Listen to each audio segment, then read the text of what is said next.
Dans cette vidéo, je vais vous présenter les différents templates que propose Aria. On voit ça tout de suite, juste après ça. Ok, alors je vais vous présenter les 4 templates que propose Aria. Donc d'abord, je vais choisir une paire de devises. Donc je mets les graphiques. Et après, je vais dans Templates. Et là, vous voyez, il y a 4 templates Aria qui sont enregistrés. Je prends ce premier template. Donc je le laisse un peu charger. Voilà. Donc là, vous avez plusieurs indicateurs. Donc là, la bougie ici, elle représente en fait la force de la tendance. Plus la bougie est pleine, plus la tendance est forte. Et à l'inverse, si la bougie elle est peu pleine, là on est dans un marché qui est hésitant. Voilà, c'est qu'un indicateur. Ensuite, ici vous avez une moyenne mobile de 50. Ici vous avez ce qui est en gris, ça s'appelle des boîtes. Des boîtes qui représentent le plus bas au plus haut sur les lignes qui sont tracées ici. Donc moi je ne vois pas trop l'intérêt, hein, mais ça vous pourrez l'enlever, hein, si je veux je peux l'enlever. Je vais juste aller dans Chart, indicateur liste, et puis Aria Die Box, Delete, Close, et puis voilà, je les ai enlevés. Ensuite, on a les points pivots. Alors ça, les points pivots, c'est ce qu'il y a de plus intéressant. En fait, les points pivots, ça vous donne les supports résistance. Par exemple, voilà, vous voulez fixer un objectif de gain. Vous pouvez vous aider des points pivots. Voilà, par exemple, moi je veux fixer, je veux passer en achat et je veux fixer un objectif sur le R3. R3 parce qu'il y a une résistance sur le R3. Ou alors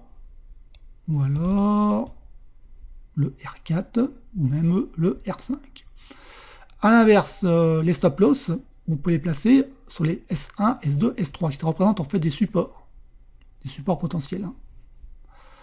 Donc en fait, les points pivots, ça vous aide en fait à fixer vos objectifs de gain en trouvant les résistances et à placer vos stops en trouvant des supports. C'est une aide. Donc ça, c'est très utile pour les débutants. Pour les débutants, moi, qui ne savent pas trop comment s'y prendre, où je dois passer mon objectif de gain, où je dois placer mon stop, je ne sais pas trop comment m'y prendre. Donc voilà, là les points pivots, c'est une excellente aide. Ensuite, on va passer au template suivant. Donc le template numéro 2, qu'est-ce que ça change? Ici, on a cet indicateur. Donc quand il passe au vert, en fait, c'est une sorte de moyenne mobile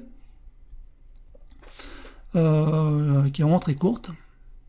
Et en fait, elle passe au vert quand le marché change de tendance, bien sûr, il faut que la moyenne mobile se redresse, bien sûr. Et ensuite, elle passe dans le rouge quand le marché se retourne. Donc, ils essayent en fait de faire que cette moyenne mobile n'ait pas trop de retard, comme signaux. Donc, après, c'est à vous de voir, hein, si ça vous intéresse. Donc, là, on voit quand même que ici, ça a quand même un petit peu de retard à la hausse. Bon, là, ça... Voilà. Donc en fait, voilà, c'est une moyenne mobile c'est une aide en fait. C'est une aide pour les signaux d'achat et les signaux de vente. Après, c'est à vous de voir. Ensuite, on va au troisième template numéro 3. Et le template numéro 3, ce sont les nuages de Ishimoku. Donc là, ils ont remplacé les moyennes mobiles par les Shimoku. Donc les Shimoku, c'est plus pour les traders qui sont beaucoup plus expérimentés, c'est un indicateur qui est beaucoup plus avancé. Hein. Et donc bon, c'est plus pour les traders expérimentés, puisqu'en fait les moyennes mobiles, c'est plus pour les débutants. Ensuite, on va terminer par le dernier template, qui est le template numéro 4. Alors le template numéro 4, il est un peu fouillis. En fait, on trouve d'abord des bandes de Bollinger. Et on trouve 3 moyennes mobiles. On trouve une 7, on trouve la 50 et on trouve la 200. Et ici, on a un indicateur qui s'appelle le IVT MACD0. Donc ça, c'est l'indicateur de Rodolphe Stéphan, qui est gestionnaire de fonds, qui propose son indicateur, qui nous donne gratuitement son indicateur. C'est le MACD. Donc si on veut un peu faire le ménage sur le graphique, et ben, on va sur Chart Indicator List, et puis on va enlever Aria Delta Box, la Moving Average, Bollinger, on l'enlève. On enlève les moyennes mobiles. Voilà. Et puis, voilà. Et là, on va juste se fier à cet indicateur. Donc, je vais changer un peu le time frame pour voir un peu. Donc, si je regarde ici, voilà, là, ici, on regarde l'histogramme. Là, ici, il montre que c'est un signal d'achat. Donc là, une fractale ici qui fait un plus bas. Donc là, on a une fractale ici. Donc là, on a un signal. Donc, l'indicateur a... Bon, je l'ai jamais testé, hein. Je ne sais pas trop vous dire, mais je vous montre ici comment tout ça fonctionne. Donc là, ici, l'histogramme envoie un signal de vente. Donc, on peut quand même voir que cet indicateur, il n'a pas trop de retard au niveau des signaux. Il semble pas avoir beaucoup de retard. Là, ici, l'histogramme, il passe au vert. Donc là, ici, on voit ici, il y a deux fractales ici. Donc là, il passe en achat. Donc là, après, ça repart à la hausse. Donc là, par contre, là, il dit qu'il est en vente. Mais là, si on regarde les fractales, c'est un faux signal, c'est pas un bon signal. Donc cet indicateur, ce MACD, il m'a l'air ne pas avoir beaucoup de retard au niveau des signaux. Donc il peut être intéressant pour les débutants qui cherchent en fait un indicateur assez fiable pour avoir des signaux, des signaux de trading. Donc voilà, là vous avez en fait 4 templates. Donc l'idéal pour moi, ça serait le template vraiment pour des personnes vraiment qui débutent, hein. Moi, je dirais pour les personnes qui débutent, vraiment des débutants en trading, ça serait ce template là, mais en fait, il faut enlever tout ça là, qui nous sert à rien là. On peut garder simplement une seule moyenne mobile. Donc celle-là, c'est la quoi? Celle-là, c'est la 200. Voilà, celle-là, on l'enlève. Celle-là, c'est la 7, on l'enlève. Et puis l'indicateur IVT.